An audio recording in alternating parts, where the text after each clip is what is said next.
Hi, welcome to part 2 of the airsoft DMR video. Now, this video is not going the way I was originally expecting. At first, I figured I'd just change out bucking hop-up spring and I'd have a functional DMR. You know, regular AEG goes, rifle class, goes about 20 feet to 150, 160, something like that. I figured with the DMR, I've got a higher minimum engagement distance, higher velocity, and I just need to change the spring out and I'd be shooting probably a 50 to 100, maybe 200 foot range. Well, that didn't go the way I was expecting. So what I forgot is when you buy a $200 airsoft gun instead of a $500 or $600 airsoft gun, you got to kind of cut corners to get there. And with most companies, Lancer Tactical comes to mind, the corners they cut are external build quality. Sorry about the sun behind me. Let's just rotate a little. The corner they cut is the external build quality. Like Lancer Tactical is mostly plastic. In the case of the double bell that I'm working with, where they cut corners was on the internal quality. I mean, the externals aren't perfect, but they're pretty good. The internals are absolute garbage.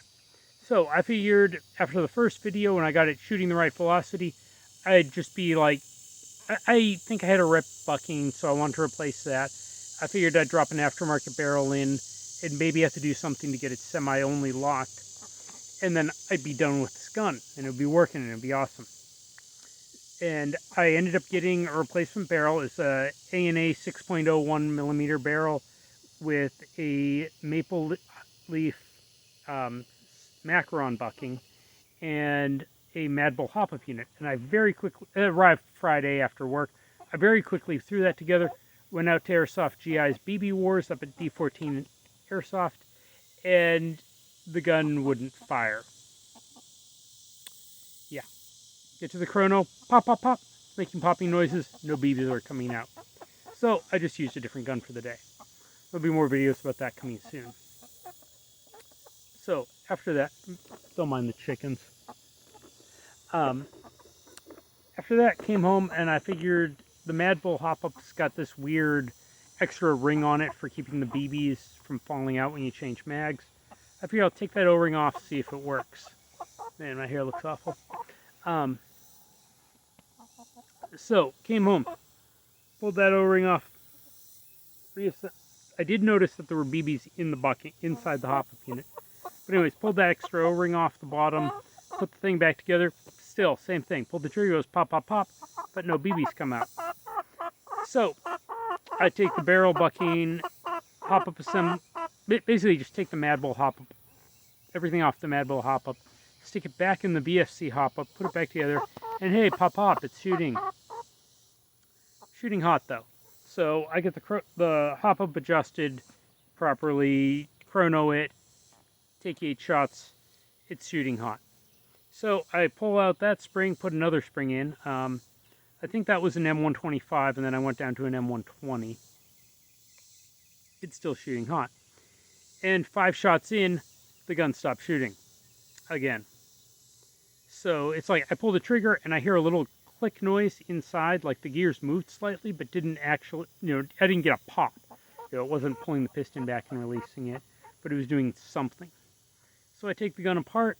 Well, I take the stock off, I take out the quick change spring, take a look inside, pull the trigger a few times just so I can look inside through where the spring guide is and see what's going on.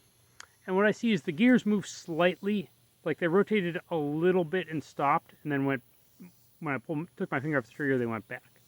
So just ching, ching, ching, ching. And I also saw sparks coming from the trigger contact area. Like I couldn't actually see all the way down to the trigger contacts, but I'm seeing sparks blow up into the gearbox and basically make it up to roughly where the piston is. So that's kind of a problem. I figure I've got an electrical issue. I need to replace the trigger contacts, and hopefully it'll start working. So I go ahead and order a Gate Titan Basic Edition. Basic Edition should have everything I want. Now that didn't come with a programming card, Blue Link, USB, anything like that. But I looked at some videos on Gate's YouTube channel, and supposedly the Titan and the Aster can both be programmed by trigger, and I could get it set the way I needed to. So I just wanted to turn off pre-cocking for durability reasons, turn off the what do they call it, motor braking. The motor spins the opposite direction to avoid it spinning too far, and potentially update it to semi-auto only. So that arrives in the mail. I get it installed. I have to basically Dremel down a screw hole in the middle of the gearbox and Dremel down a bunch of weird pins in the gearbox. I think it's got like two pins on one side of the gearbox that line up with the channels where the wiring goes. And since the gate has bigger, thicker wires, that doesn't work. So I get that all installed. And halfway through this install process, I'm cleaning the gears before I put those back in, and I discover one of them was missing a tooth. Turns out one of the teeth came off a gear. Don't ask me which one, it's the one in the middle. Came off the gear and got lodged between the teeth on another gear. So like the reason it couldn't go is I've got a hole between two gears and an extra, like it can't spin because there's a broken off tooth in the other gear that it's spinning against. So it basically spin until that happened, and then when I let go of the trigger, it obviously would back up, the anti-reversal lash would catch it, and that was the weird gear movement I was seeing earlier. So I went and ordered a set of SHS gears. Get those, get them shimmed, get them installed. Oh, I should mention it's actually two of the stock gears had lost teeth, one tooth each. So stock double bell gears are apparently garbage, which is honestly the only time I've ever heard somebody refer to their stock gears as being actually not functional. Like every other review I've seen says the gears are fine on every other gun. So I get my S&T gears there.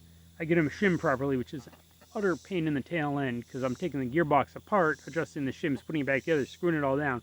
No, it's slightly off. Take it apart, adjust it again, put it back together, and I get it so it seems to be okay. Well, I reassemble it all, pull the trigger, and I get 3 buzzes.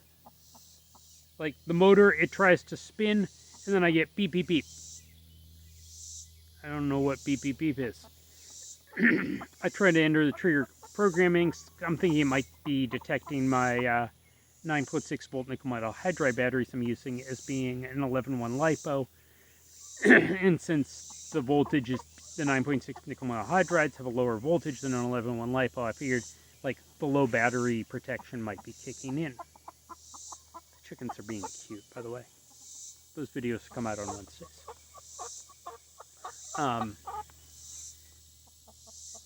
Chicken. Anyways, I get that assembled and the trigger programming doesn't work. Somebody on Reddit mentioned that only works on the Aster, even though the Gate has a video on their YouTube channel showing this is how you do programming on a Titan or Aster, and assumes they're both. So I do a little looking. A Bluetooth link for a Gate Titan costs something like 60 or 70 bucks for a little Bluetooth device. And this is 2023. 14 years ago, I could get a Bluetooth headset for 20 bucks on Amazon. 60 bucks for the little Bluetooth link is crazy. And the programming cards are out of stock everywhere. The USB links are out of stock at most vendors. The only place I could find one was eBay. But I got it on eBay, so that was another 40 bucks blown on this money sink.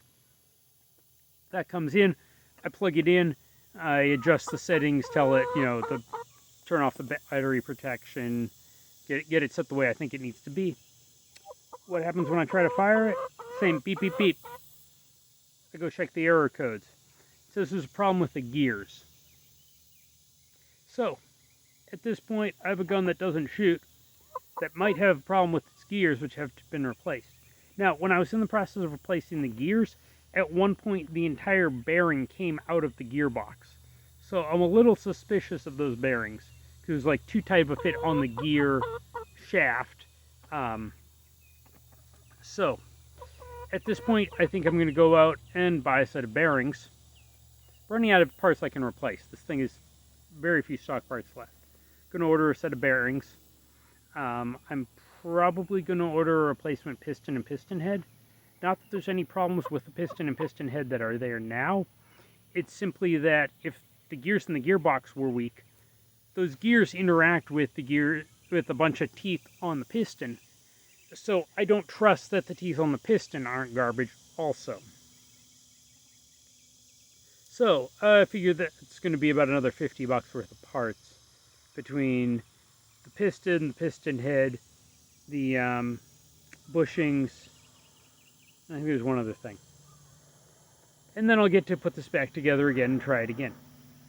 So far, this project has been a huge amount of trouble. I think I'm close to $500 into this gun.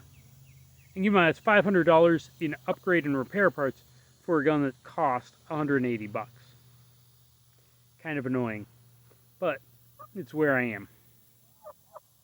So there will be a part 3 of this video series coming. In the meantime, watch chickens. They're cute. Come on, you guys come up here. Come on. I might get a chicken on my lap. I'm probably going to edit this out of the video. Come on.